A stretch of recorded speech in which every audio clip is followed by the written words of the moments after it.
Muy buenas noches.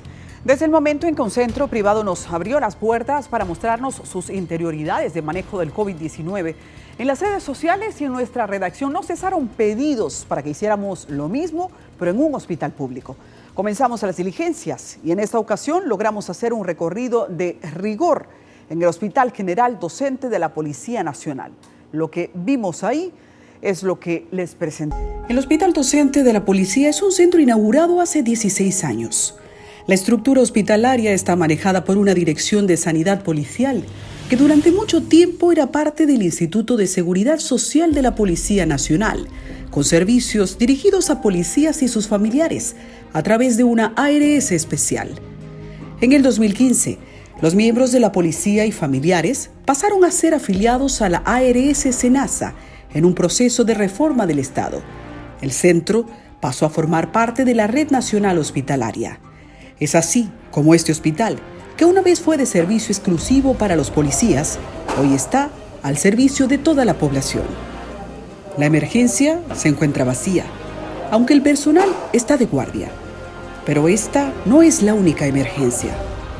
El hospital ha sido dividido en dos.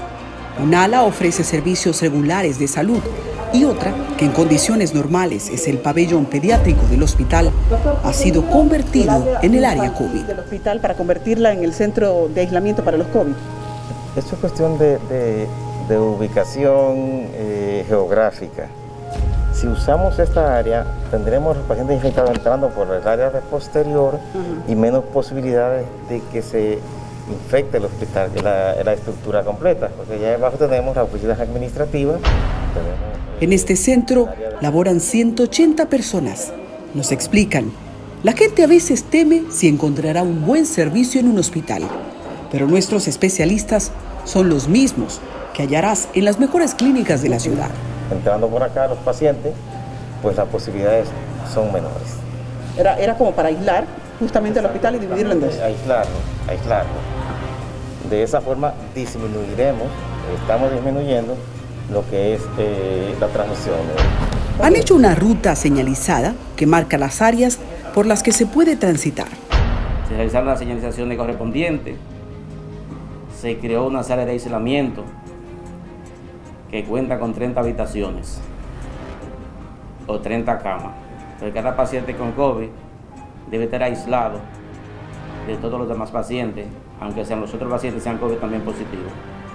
Una habitación para cada paciente. En ese momento comenzamos inmediatamente, tomamos un área de aislamiento, tanto desde el punto de vista de internamiento como de intensivo, y adiestramos rápidamente a nuestro personal de limpieza, a nuestro personal técnico, a las enfermeras y a los médicos. Le dimos instrucciones adecuadas para evitar el contagio con este tipo de pacientes, así como el tipo de señalización que hicimos en todo el hospital, donde iban a transitar esos tipos de pacientes y donde iban a transitar lo que es el área administrativa, que no tiene contacto con estos pacientes. El dominio que se nota en el hospital es fruto de un exigente entrenamiento que ha involucrado a todo el personal para evitar el mínimo de errores. Se realizó entrenamiento tanto del personal médico, de enfermería, el personal técnico, personal de apoyo, laboratorio, personal de limpieza y personal del área administrativa. También se prepararon equipamientos para esas áreas, llámese equipos de radiografía portátil, que solamente son utilizados para esos pacientes, al igual que el área de intensivo, también cuenta con otros equipos de radiografía portátil, que son utilizados solamente para esas áreas. Y todos los equipos que se utilizan en esos pacientes son de uso exclusivo para pacientes con COVID positivo. Los servicios tradicionales del hospital están cerrados, menos la emergencia. Y el personal médico ha sido reforzado enviando médicos de otros centros para coordinar la fatigante labor del momento. ¿Trabaja el hospital a toda capacidad? En ocasiones sí. Pueden tener ingresados a 30 y 35 pacientes. Y la unidad de cuidado intensivo, que cuenta con 8 camas, y ahora mismo, en este momento, está totalmente llena. La lucha contra el COVID se libró primero en los hospitales públicos, aprendiendo en el camino sin saber exactamente a qué se enfrentaban y lidiando con las dudas de si su protección era suficiente. Es por eso que en el momento más vulnerable fueron los más expuestos. De su equipo, 5 médicos y 2 enfermeras han resultado contagiados con COVID. Hemos tenido muchos colegas, tenemos un promedio de 3 médicos aproximadamente, que nos han salido positivos, médicos del punto de vista que han estado en el área de emergencia, en el área de triaje. Sí, también hemos tenido 2 enfermeras, aunque en el área técnica, por ejemplo, rayos X, en el área de limpieza no hemos tenido pacientes infectados porque hemos tratado de hacer un entrenamiento muy cabal con la finalidad de que estos operadores no salgan lesionados o infectados. ¿Cómo se cuida este personal? ¿Cuenta cada uno con trajes de seguridad? ¿Los reciclan o no? Todo personal que va a entrar al área de COVID se le suple su traje de seguridad, su lente, su mascarilla N95. Todo personal, sea médico, enfermera, personal técnico, personal de limpieza, personal del laboratorio. Todos están equipados con su traje de bioseguridad. ¿Y cómo funciona el reciclaje de esos trajes? Hasta ahora no me he visto la necesidad de reciclarlo. En cada ocasión se usa un traje nuevo. Según informa el hospital, no hay reciclaje de trajes de bioseguridad. Nosotros no reciclamos ningún traje, no hemos tenido la oportunidad todavía de tomar un traje utilizado por uno de nuestros médicos o personal que asista a este tipo de pacientes. Son trajes que generalmente nosotros los usamos y los desechamos. Hemos tenido, hasta el momento, hemos estado satisfechos y hemos tenido suficiente insumo para manejar esta área. O sea, mi personal, en el cual nosotros estamos a cargo, no hemos tenido ningún déficit en el uso de insumos para protegerse en el punto de vista de ver este tipo de pacientes. Las máscaras sí se reciclan, ¿verdad? No reciclamos, las máscaras son más personales. Tanto el área de aislamiento, conformada por 30 habitaciones en las que no se mezclan los pacientes, como la unidad de cuidados intensivos, son zonas contaminadas. Preguntamos, ¿cuál es el proceso de higienización? Nosotros tenemos una área específica con cloro, alcohol, para limpiar ese tipo de... Y tenemos un área de fumigación, un personal especial que si el traje alguien se lo quiere llevar por la causa que fuere, nosotros tenemos un personal con una bomba que lo fumiga por completo. Okay. ¿Y con qué sustancias hacen desinfección? Nosotros utilizamos cloro y utilizamos alcohol para desinfectarlo. Como las habitaciones nuestras son muy concurridas, prácticamente quitamos uno y sacamos otro, nosotros le damos, tenemos un sistema de fumigación, lo que se llama el área de mantenimiento, que están especialmente para fumigar las áreas donde el paciente ha estado en contacto. Como tenemos un paciente en un privado 10, inmediatamente salió el paciente del privado 10, asimismo va una persona con una bomba, fumiga, limpia y hace una desinfección por completo del área antes de entrar otro paciente. Afortunadamente, la labor aquí ha sido respaldada por importantes donaciones y pudimos constatar que cuentan con trajes de bioseguridad de alta calidad. Básicamente nuestro primer proveedor ha sido el Servicio Nacional de Salud. Hemos tenido también cooperación extrema de nuestro señor director de la Policía Nacional, así también como otras instituciones que sí nos han dado donaciones para nosotros proteger a nuestro personal, así también como medicar a nuestros pacientes.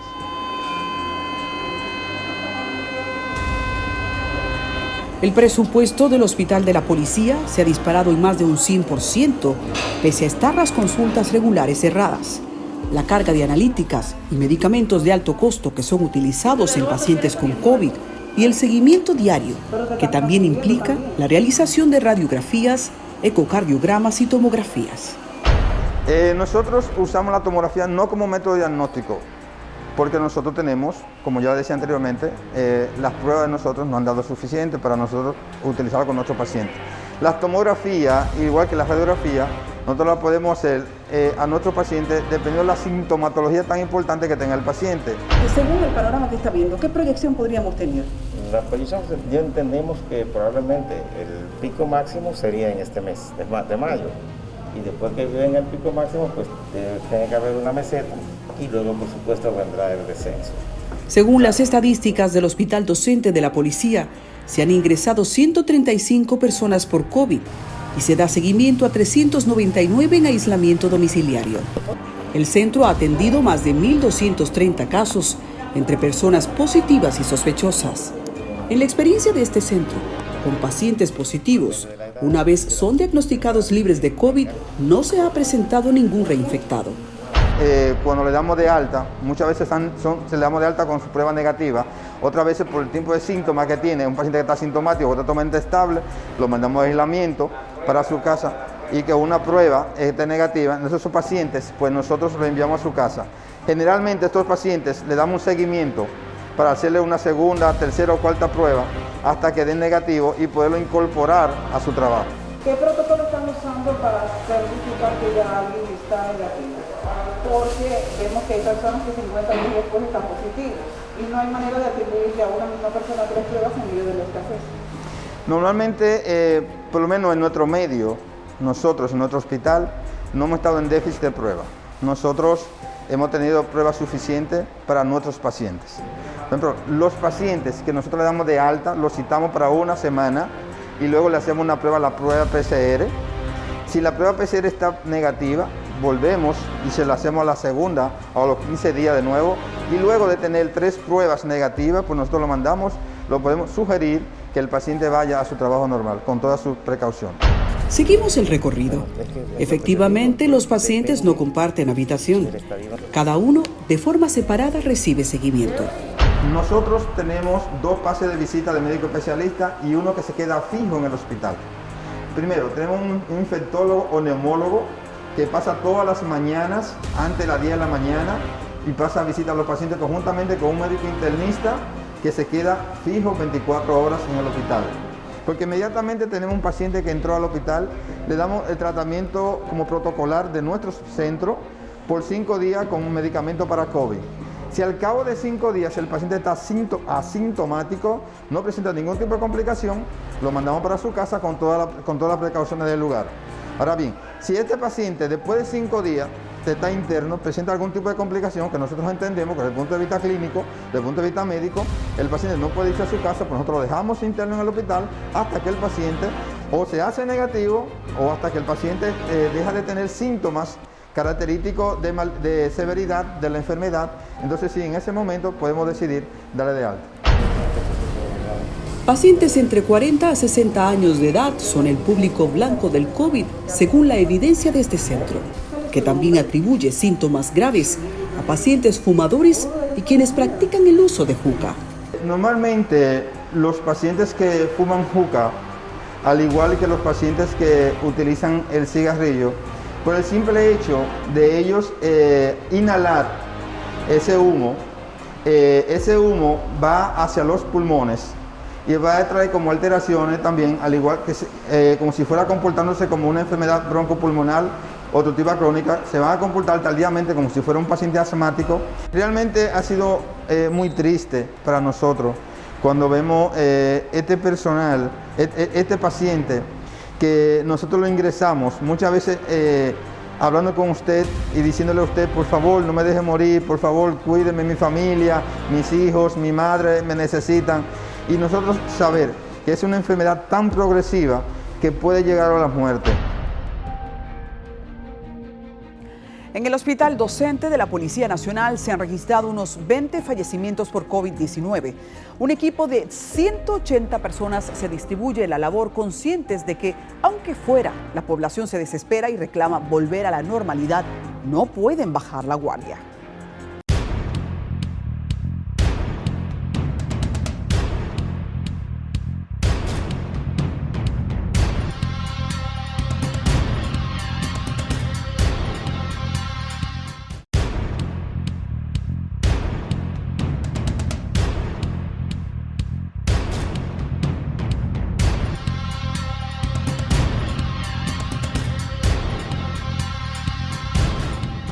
La representante de la Organización Panamericana de la Salud en el país ha advertido que no estamos listos para una apertura como la gente la pide. Sugiere un regreso de la economía gradual y con cautela, respetando los criterios epidemiológicos, porque podríamos estar llamando a un peligro peor. Un criterio importante es no abrir hasta que el número de nuevos casos se presente sin variaciones, al menos durante 7 días. En el país, las infecciones, por el contrario, se mantienen aumentando. Algo es interesante. Aunque hay más contagios, no se ha disparado al mismo ritmo el número de muertes y casos graves. Unido a que hay más salas de aislamiento disponibles, los hospitales no se encuentran saturados. Los pasillos del Hospital Docente de la Policía Nacional están desiertos, salvo el personal que en ocasiones se mueve en torno a lo mismo: pacientes sospechosos o positivos COVID. Fuimos al encuentro del director de la Unidad de Cuidados Intensivos, una consulta obligatoria al recorrer un centro de operaciones de coronavirus. Que va como paciente debe seguir esta ruta. Esto cuando está en camilla, ¿cómo se llama? La silla de ruedas, algo así. En la silla de ruedas, en la camilla, vamos saliendo. Nos lleva a Lucy. Y desde las afueras nos explica cómo funciona su mundo. Estamos ahora mismo en el área pre-intensivo. Es un área aséptica hasta ahora mismo. Ya a partir de ahí estamos ya en contacto directo con los pacientes afectados. Ok, entremos. Le seguimos, doctor. Ya estamos en el área de... Aquí ya estamos en cuidados intensivos. Cuidados intensivos, donde se atienden ya directamente los pacientes afectados de COVID-19. ¿Cuántos cubículos tienen ustedes aquí? De momento tenemos 8 cubículos separados por cristales, donde cada paciente es un ente.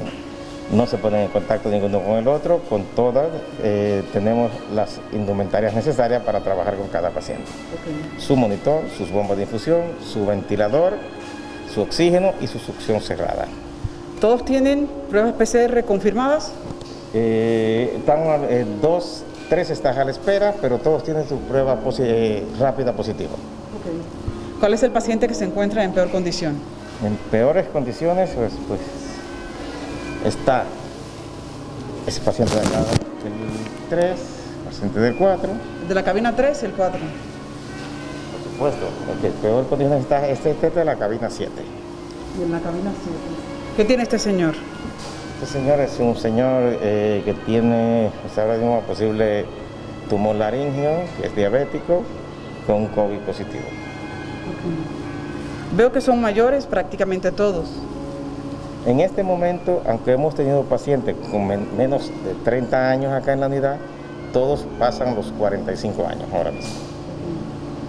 Con enfermedades de base todo, hipertensos, diabéticos, obesos que otros, y una diversificación de enfermedades todos. Okay. ¿El cuadro de muerte siempre ha sido neumonía? Es que el problema que mata casi siempre es una arritmia, un problema pulmonar, es una gama de situaciones, porque el paciente casi siempre termina en un fallo de varios órganos, no solamente falla respiratoria, hacen falla renal, falla cardíaca, falla hepática, de todo tipo. ¿Pueden visitarlo en algún momento los familiares aquí, viendo que son cabinas así muy aisladas? No, esta es un área restringida, es un área de infección, de contaminación. Personas que no tienen la cobertura que tenemos nosotros no podían entrar a esta área. Por eso los familiares hacemos comunicación vía telefónica 2 o 3 veces al día, siempre con cada uno de los familiares de los pacientes. Okay. Siempre se comunican al día. ¿Y cómo? Porque esa gente en ventilación yo supongo que se queda en un estado de inconsciencia todo el tiempo.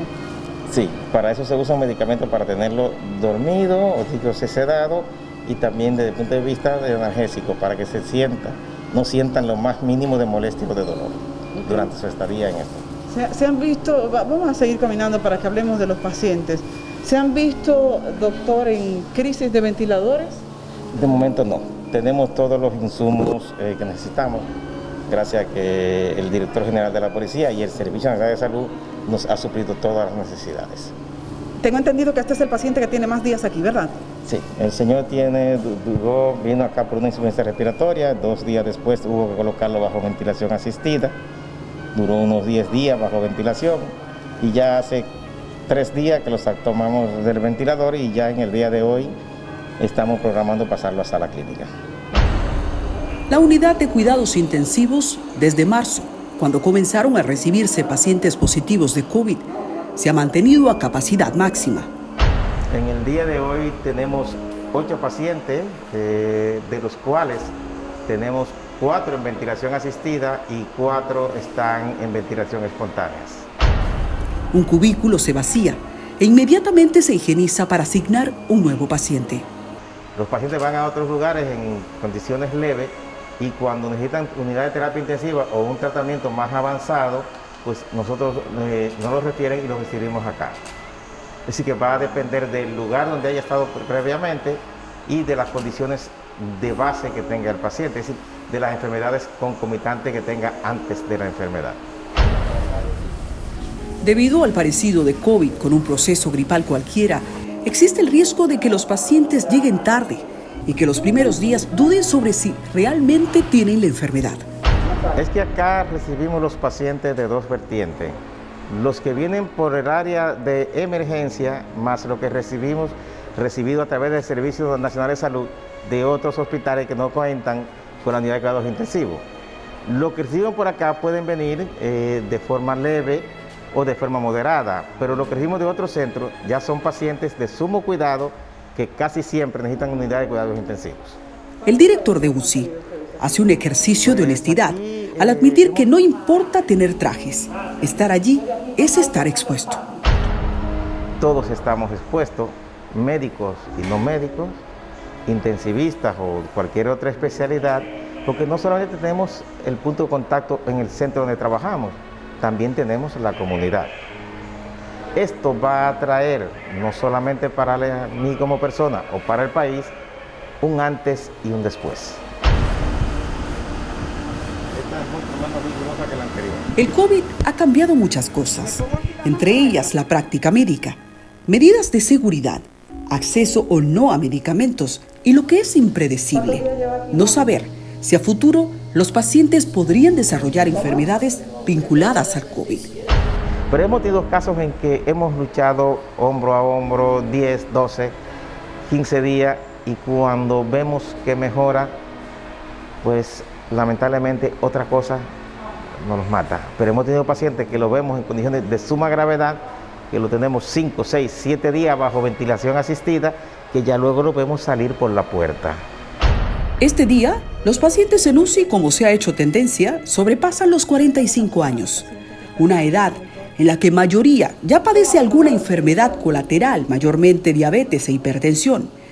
La mayor carga de medicamentos que están administrando pertenecen a los denominados medicamentos de alto costo. Aquí, como en todas partes, estamos usando los medicamentos de alto costo, de tipo Tocilizumab, estamos usando la hidroxicloroquina, estamos usando las acitromicinas, los antiinflamatorios cuando lo necesitan, y si el paciente va a ventilación asistida, por supuesto, la sedación y la analgesia. ¿Con qué frecuencia los pacientes necesitan ser asistidos con los medicamentos de alto costo? Normalmente los pacientes que necesitan son los que entran en fase 3, fase 4, que es la fase más grave. En insuficiencia respiratoria aguda, que necesitan soporte ventilatorio, tanto invasivo como no invasivo. Un sonógrafo de hacer sonografía a todos nuestros pacientes, un ecocardiógrafo para que hay que saber cómo está el corazón con la implementación de esos medicamentos. El COVID funciona en el cuerpo de modo que los médicos lo han separado en 4 fases. Como todos sabemos, una primera fase que puede ser contacto con parte de resfriado, alguna tos, una segunda fase que el individuo tos, ligera febrícula. Ya vamos a una tercera fase donde el paciente ya entra en dificultad respiratoria, tos frecuente, fiebre muy alta, artralgia, mialgia, y ya una fase 4 donde el individuo tiene afectación multisistémica acompañada de afectación pulmonar, afectación sistema nervioso central y posiblemente hasta cardiovascular. Como se trata de un centro público, los casos de fallecimiento tienen una inmediata asistencia de un equipo de salud que coopera con las familias, facilitando el proceso de traslado. Hay diferentes dependencias, dando soporte para aminorar el trauma. Desde el punto de vista personal, la gran sorpresa es que esta enfermedad no tiene predilección. Tanto ataca al pobre, al rico, al blanco, al negro, a todas las características sociales.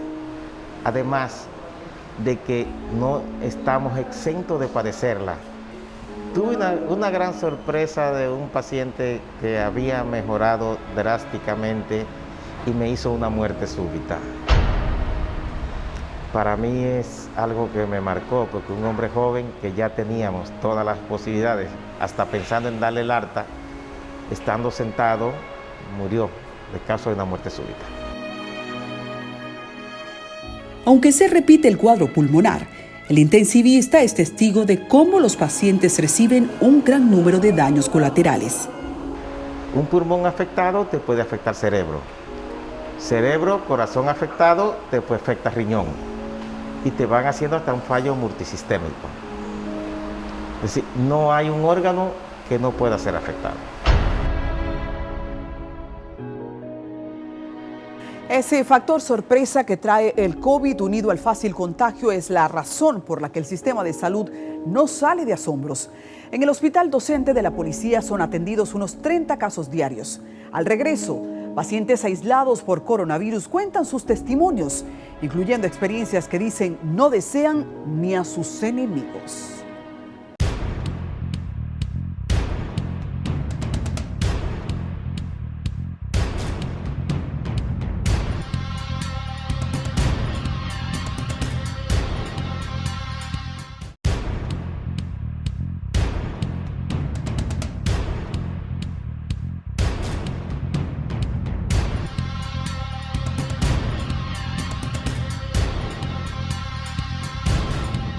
A la fecha, 171 policías han sido contagiados de COVID-19 durante algún tipo de labor.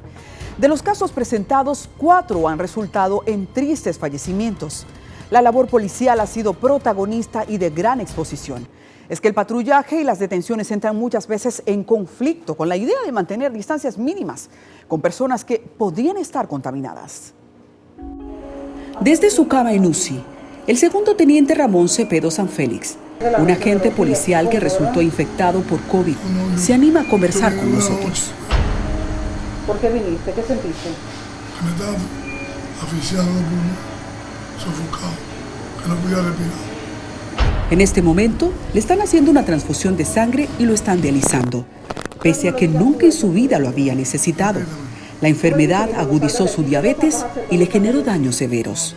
Por eso mismo que llevé al hospital de Central Romano. Para allá no me dieron eso. Ya me dijeron que yo tenía problemas en los pulmones. Y yo decidí coger para acá. Cepeda es un hombre con 23 años laborando como policía. Le preguntamos cómo se enteró de que tenía COVID. Y sorprendentemente dice que no tiene la enfermedad. Y aunque está aislado en un UCI COVID, alega que nadie se lo ha informado. ¿Cómo descubriste que tenías COVID? Yo no sé. Aquí ellos no me han dicho eso. Ellos me han dicho de los pulmones y cosas. Ok. ¿Tú no sabes que tú tienes COVID? No. De inmediato, abordamos al médico. Doctor, yo acabo de hablar con un paciente que me dice que a él no le han informado que él tiene coronavirus. Sí, a ese paciente ya se le informó. Lo que ocurre es que él se niega dentro de su enfermedad a aceptar que está enfermo. Él es un paciente diabético de larga data, hipertenso, con daño renal, que lo recibimos desde la provincia de La Romana, con cuadro de dificultad respiratoria a gran escala, con una tomografía, con un patrón muy característico. Se le realizó la prueba rápida que está positivo. Está pendiente que le tomamos ya la PCR, confirmar con el PCR, pero el paciente cuando la prueba rápida está positivo, está positivo. El segundo teniente Cepeda Sanfélix se encargaba de la seguridad del mercado en La Romana, provincia de la que también es oriundo. Aunque ahora a su agenda de vida tendrá que agregar dializarse, su mejora está avanzando. ¿Qué cosas vas a hacer cuando salgas de aquí? Bueno, veo que de Dios, que Dios me dio una oportunidad. Porque esa epidemia he seguido. Y si le digo, yo no tengo nada que me está molestando, nada. Seguimos caminando por las áreas de aislamiento. Este es un área de aislamiento. ¿Qué tenemos aquí? Estas áreas de aislamiento tenemos diferentes pacientes. ¿Cuántos pacientes hay en esta área? Deben haber unos, creo que hay como 10 en esta área. Me sentí muerta casi. Cuando yo llegué estaba casi muerta. Nos encontramos con Santa Montilla. Es una señora que vino del barrio Los Guandules y tampoco tiene idea de cómo fue infectada de COVID. Mi doña, ¿cómo se siente usted? ¿Qué síntomas ha tenido? Todos. Veo que puede hablar con su familia, o sea que está tranquilita. Sí, con mi madre mía, con mi nieto. ¿Y qué síntomas ha tenido específicamente? Conciencia a la retirada. Cuerpo fiebre, ansiedad, de todo. ¿De dónde es usted? Del barrio Los Guandules. De Los Guandules. ¿Y cómo se infectó? Pero yo me fui, yo estaba en mi casa, no sabía. Yo simplemente fui a Presi y ahí me quedé con dolor de cabeza. ¿Y alguien más se infectó en su casa también? No, porque yo vivo solo. ¿Qué le das de comer? Hay cosas que yo tengo, me salió de que diabetes, porque me dan cosas que no me hagan daño a la diabetes. ¿Usted no sabía que era diabética? No, yo nunca había sabido de eso, ni mi familia tampoco. ¿Cuántos pacientes tenemos aquí en estas áreas de aislamiento? Hay 13 pacientes en esta área de aislamiento. Y cada habitación aquí tiene su nevera, su televisor, y el paciente se siente en condiciones generales. Bueno, ¿Y cuál es la capacidad que tiene, doctor? De este lado tenemos unas 20 habitaciones, 20, 30, y de aquel lado tenemos, de este lado tenemos 20 y de aquel lado tenemos 20 más. Okay. 40 por todas. ¿Por qué me sentí fea? Fea. Oh, yo sentía que me estaba muriendo. Yo no podía ni hablar ni caminar, me iba. Me estaba cayendo de lado. A mí tenían que estarme moviéndome, cayéndome por atrás. Cuando me subieron, me tuvieron que subir en silla de ruedas urgente. Esto fue terrible. Nicauri nos dice que es una mujer cristiana. Como se encuentra en una habitación sola y sus síntomas ahora no son graves, puede permanecer con su celular, lo que utiliza para mantener una red de apoyo. Es muy difícil. Le estuve pisando los talones a la muerte realmente. ¿Por qué dices eso? Porque que nunca había sentido algo tan difícil así. No lo había sentido. Y cuando me vine a dar cuenta, Dios mío, Señor, sinceramente nunca había sentido tanto pánico a la muerte como ahora. Pero síntomas, ¿has sentido síntomas malos? Claro, muy malo, eso es terrible. Eso es terrible, mi amor, eso es muy terrible. No deseo vérselo a nadie, a ningún ser humano. ¿Cuántos días llevas aquí? Ya llevo hoy 5 o 6 días. ¿Tienes niños? ¿De qué edades? 10 años, ya tengo grandes, tengo nietos y eso. No dejan de llamarme, la insistencia, me investigan, me cuestionan, encima de mí, cómo me está yendo, que todo, y pasan el día entero llamándome cada 5 o 3 minutos. Todo están vueltos locos, mi familia, realmente. Mis amistades me tienen en oración. Es una batalla. ¿Hace qué tiempo estás aquí?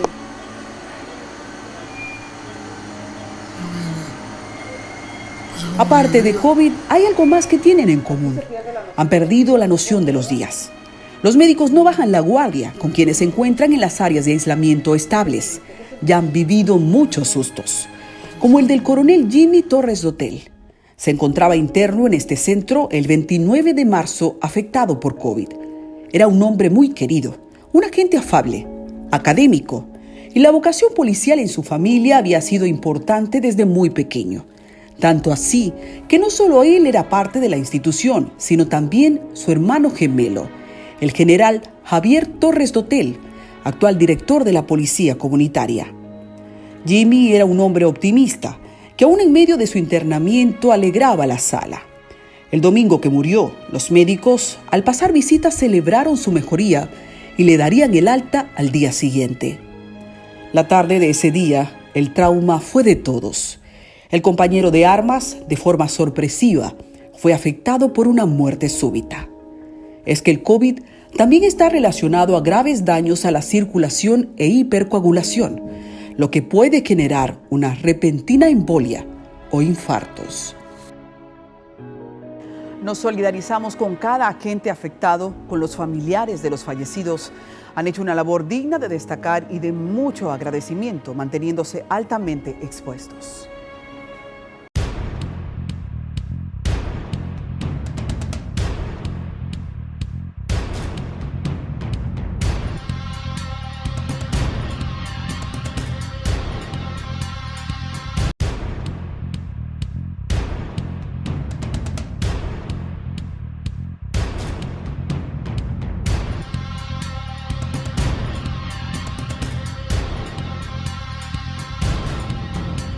El mundo digital de forma inesperada se volvió en el mundo real y con ello la población se ha hecho más vulnerable a los delitos electrónicos. Un estado de cuarentena que ya avanza por su día número 60, alcanzado los más bajos niveles en delincuencia común. Pero no ocurre lo mismo con los ciberdelitos. La pandemia ha propiciado que las actividades maliciosas por Internet aumenten. Niños, jóvenes, abuelos. La pandemia ha disparado el uso de la tecnología en personas de todas las edades. Muchos de ellos, como los de la tercera edad y los niños, sin nociones de cómo cuidarse de la delincuencia que navega junto con las distracciones. Este sistema, por ejemplo, manejamos la parte de seguridad, donde tenemos ya un personal, un backend, donde un personal nuestro va monitoreando cada consulta que hacen los miembros de la policía. Eso lo ve muy bien el Observatorio de Delitos de Alta Tecnología de la Policía, que dirige el ingeniero Armando Díaz. Hemos notado un aumento significativo en los phishing. El phishing es una técnica utilizada por ciberdelincuentes para capturar datos de cibernautas. Entonces hemos registrado un aumento significativo en esa técnica que busca esencialmente esos cibernautas que se encuentran en Internet. De enero a abril de este año, las estafas vía Internet encabezan las denuncias con 282 casos. Vale destacar que las autoridades estiman que un gran número de engañados no denuncia porque desconfía sobre si su caso puede ser resuelto por las autoridades. Y eso ha dado más espacio a la ciberdelincuencia. Le sigue el phishing, con 86 casos formalmente denunciados, extorsión vía páginas web, acceso ilícito y llamadas molestosas o amenazantes, como los delitos más manejados por las autoridades. Se ha notado también el robo de identidad a través de redes sociales, que está siendo frecuente en este momento, de que usuarios utilizan la imagen y el nombre de otra persona y crean un perfil. No se puede quedar a un lado también los secuestros de WhatsApp. Por eso en reiteradas ocasiones la Policía Nacional, a través del Departamento de Investigación de Crímenes y Delitos de ICAT, ha exhortado a que todos los usuarios de WhatsApp activen lo que se conoce como la autenticación de 2 pasos. Eso es muy fácil, ahí tenemos hasta brochure que se lo facilitamos para que logren tener una medida de seguridad adicional a sus cuentas. Para el experto en crímenes y delitos de alta tecnología, una forma básica de protegerse es utilizar el sentido común. Otras recomendaciones son configurar su cuenta de red social para que sea obligatorio proporcionar un correo electrónico o teléfono para restablecer la contraseña. No revelar su nombre y contraseña a terceros. No hacer clic en enlaces sospechosos y actualizar sus aparatos y software antivirus. Que es muy simple, es un ciberdelincuente que le requiere vía diferentes medios, puede ser un mensaje de texto, un correo electrónico, un código de recuperación. Si usted se lo manda, pierde la cuenta.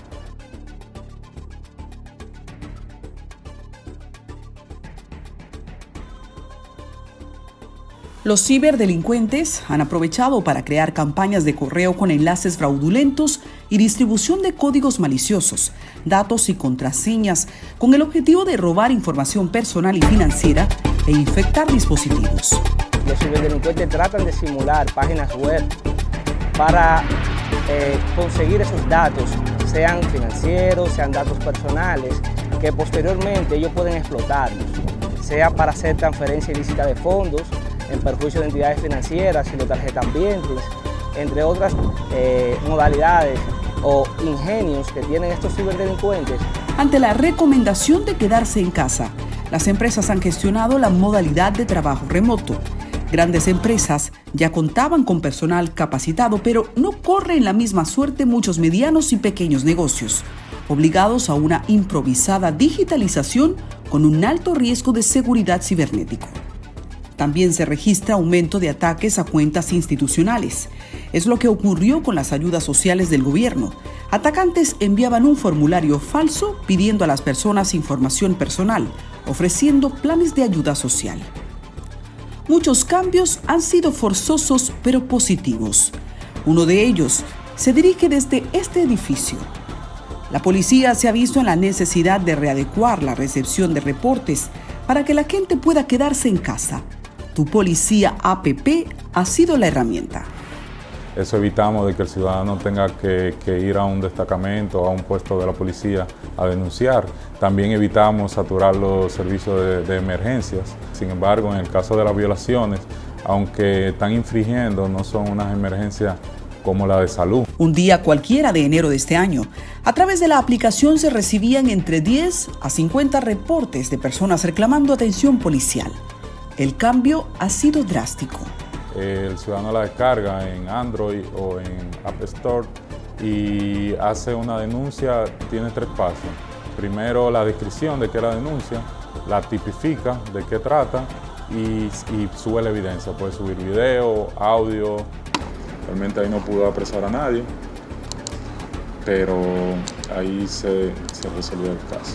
Por lo menos la presencia policial permitió de que todo el mundo se fuera del lugar. Por lo menos en ese caso, ahí pasaron, antes de que se notificara, 19, 20 minutos.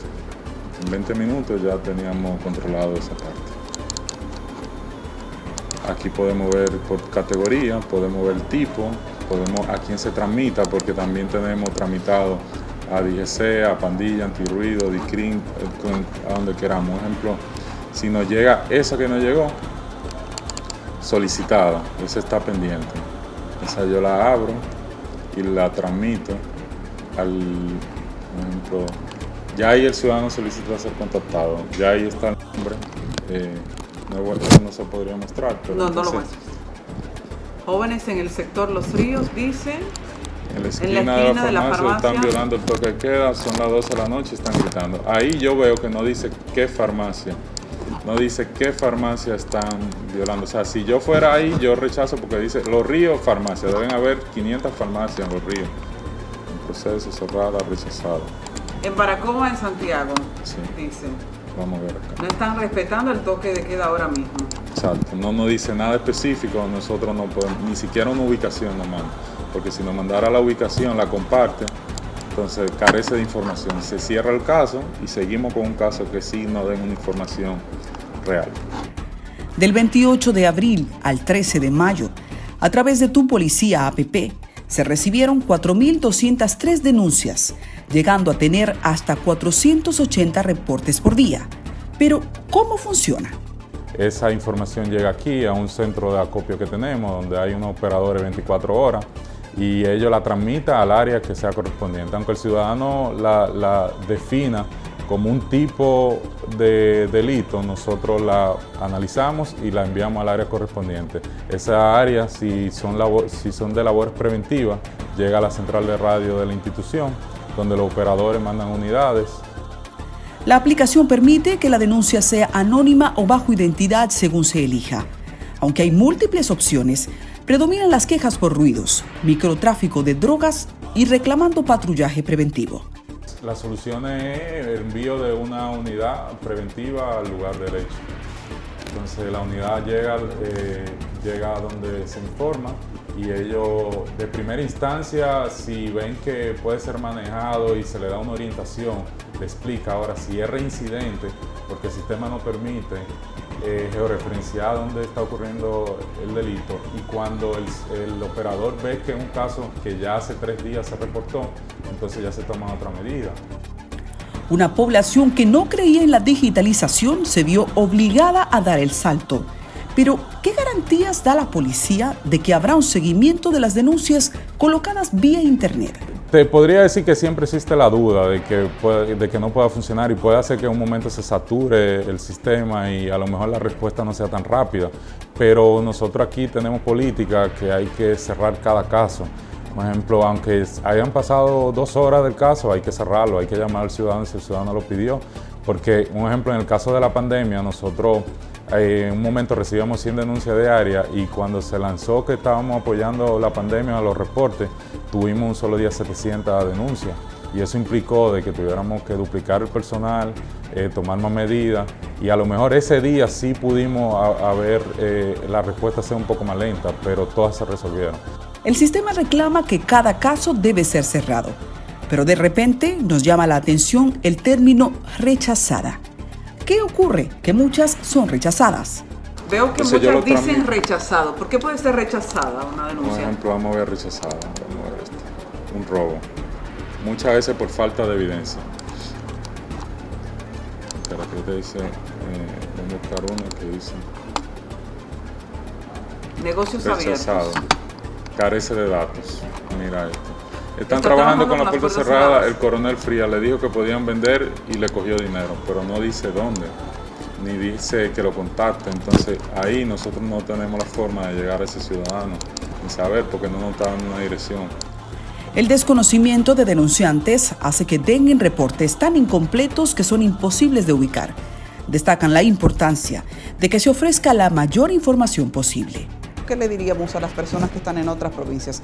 ¿Eso ahí está funcionando o aspira a funcionar igual? Sí, nosotros tenemos comunicación por radio, y nosotros tenemos una central operativa de radio que tiene comunicación a nivel nacional. Nosotros tenemos más de 400 puntos de destacamento, puestos a nivel nacional. Tenemos 14 direcciones regionales, 66 departamentos. Ante la sorpresa de la pandemia, algunas soluciones han llegado en el camino, como la aplicación Arco, una app de manejo interno que ha sido dispuesta para dejar un registro de quienes violen el toque de queda. Ya luego de que pase esta pandemia, este sería nuestro sistema de registro de detenidos, donde nosotros vamos a tener un solo centro, que si una persona está detenida y el ciudadano necesita saber, mira, mi hermano, mi hijo no aparece, llame a la policía, y la policía le puede decir, oh sí, mira, lo tenemos detenido en Pedernales, en tiempo real, porque cada vez que un ciudadano entra a un destacamento, debe ser registrado. Y eso es un servicio en cara al ciudadano y información para la institución también.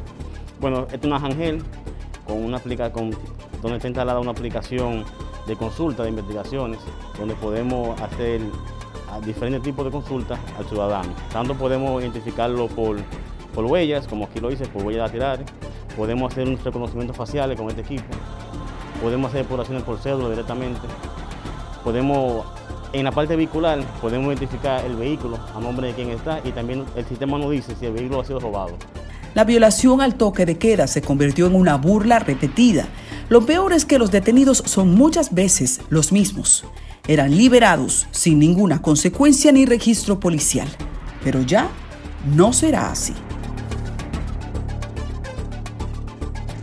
A partir de la pandemia, la digitalización de servicios de la policía ha pasado de un ensayo a una realidad cada vez más demandante. ¿Podrán mantener la capacidad de respuesta cuando todo vuelva a la normalidad y las patrullas se enfrenten al ingreso de la delincuencia común? En momentos en que estamos reclamando a todos los sectores reinventarse, las buenas prácticas deben quedarse también en la policía. El seguimiento a las denuncias vía Tu Policía APP implica un estratégico esfuerzo que saludamos. El futuro era ayer y la digitalización llegó para quedarse. Buenas noches.